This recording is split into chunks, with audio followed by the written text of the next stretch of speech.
Welcome to Kenton Teaches. Enjoy the video. In this video, I will explain how to remove a zinc block. First, gather your essential tools, including a suitable wrench, a wire brush, and safety glasses. Always ensure the equipment you are working on, whether a boat or a water heater, is completely powered off and secured.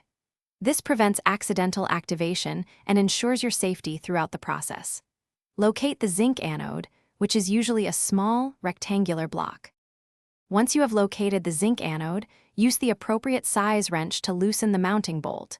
Turn the bolt counterclockwise until it is completely free from its threads.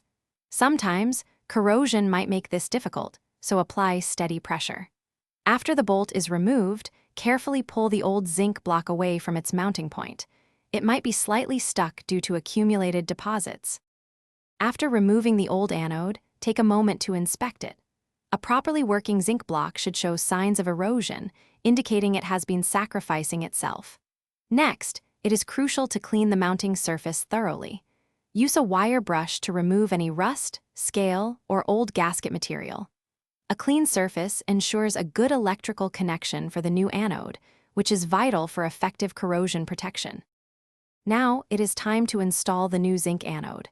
Carefully position the new block onto the freshly cleaned mounting surface. Insert the mounting bolt and hand tighten it to ensure it catches the threads properly. Then, use your wrench to securely tighten the bolt. Do not over-tighten, but ensure it is snug enough to maintain a good electrical connection and prevent it from coming loose during operation. Thanks for watching. Please subscribe if this video was helpful.